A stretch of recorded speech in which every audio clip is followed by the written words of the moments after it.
Well, you know the problem with democracy.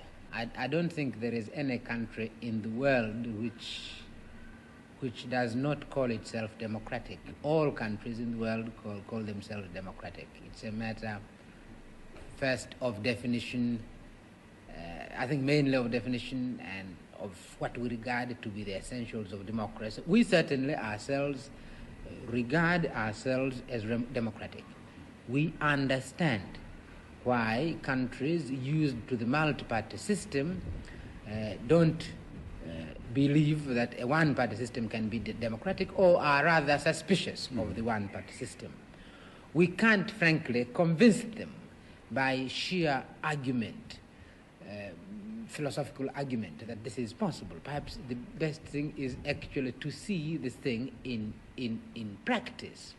What are the essentials of democracy? The essentials of democracy are that individuals should feel unharassed, that they are actually free in their society. Individual, this is the most essential thing. I never see why an individual should not feel free because of a machinery of election. And the two-party or the one-party is really basically a machinery of election. The second one, when it comes to machinery, is that an individual should feel a true choice of the people he wants to represent him in a government where it's no longer possible for people individually to participate in the government, that you have to select individual representatives. Now, sometimes you select parties, sometimes you select individuals. Now, frankly, I don't see why the thing cannot be democratic, simply because sometimes you select a party, which is what the Western countries usually do, and in our own case, you select an individual, the party being given, the party policy being given.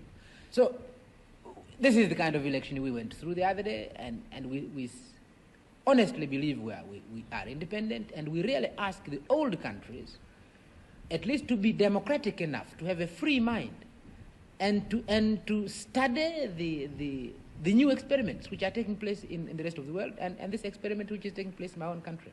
Yeah. It is democratic. We believe it is democratic. Now, not very long ago, you had a revolution across the water here, and you have a union with Zanzibar. Some people might want to know why a small population like that of Zanzibar is so heavily represented in your union parliament. Well, some people want to know, both outside. This question is asked not merely by non-Tanzanians. Sometimes it's asked by Tanzanians. But remember what has happened. What has happened is a merger between two countries. It's a merger between two countries. And when you are talking about countries, there is no big country and small country. Countries are equal. Zanzibar was an independent sovereign state, not less sovereign than Tanzania and Tanganyika was an independent sovereign state. And the problem is really how it's a question of constitution. How do you merge these two countries? And what kind of constitution do you adopt? Now, take the United States of America. Their own constitution provides for two houses. In one house, what is represented there are the states, and they're treated as equal. There's no big one, there's no small one. All of them are represented in the Senate by an equal number of people. Then you have the House of Representatives, where then you base it on population. We don't have two systems. But obviously, just as in the United States, you must take into consideration that the mergers are states, and states must be equal.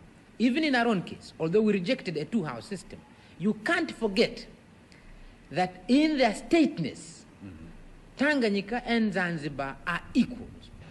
Now, you recently attended the OAU conference in Accra. What is your opinion now about the status of African unity? That's one part of the question, and the second one is, how about unity here in East Africa? Why don't we hear any more about the East African Federation? May I answer first? I think the second part of the question is probably easier and perhaps could explain my answer to the first part of the question. I'm a great believer in unity.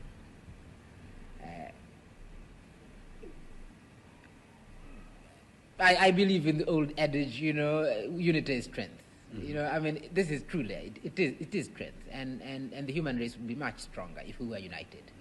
We'd get rid of a lot of problems in the world if we could be united. And therefore, the human race must move towards unity. And continents like mine, a country like Tanzania must move towards greater unity, continents must move towards greater unity, and the human race must move towards unity. But the difficulties are not philosophical. The difficulties are merely political. It is one of those funny things in history that a state represents nothing. It's sometimes accident of history. But once it is there, it has more power sometimes than religion, than philosophy, than all sorts of things. And people become extremely, while they accept philosophically we must be united, once you have these lines on a map and you have created the thing you call the nation, it's a big problem. So Africa has, in a sense, missed the first opportunity, and this is the thing I said in East Africa, that in East Africa we should have become united before we became independent, before we became separate states. We should have done that. I did advocate that in 1960. I did even go as far as saying, realizing this, I went as far as saying Tanganyika must delay her independence, or ought to delay her independence, so that we all become united, and then we take our independence. Well, this did not happen.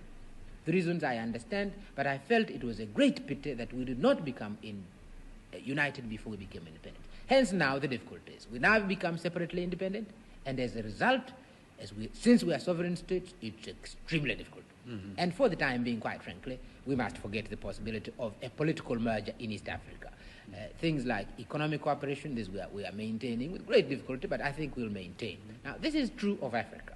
If it is true on a small scale like East Africa, where we have a common language, Swahili and English, common traditions of government, because all of us have been under British rule, we have common services, we have no railways, all railways are East Africans, and all East African railways, and all sorts of things, common currency and all sorts of things running together. If this is difficult, obviously it's going to be much more difficult on the continental basis. And this is the context in which people must view the unity that is taking place in Africa, the movement towards unity in Africa. This is the way you've got to assess the importance of the OAU, not from the ideal of unity, but from the difficulties of moving towards there.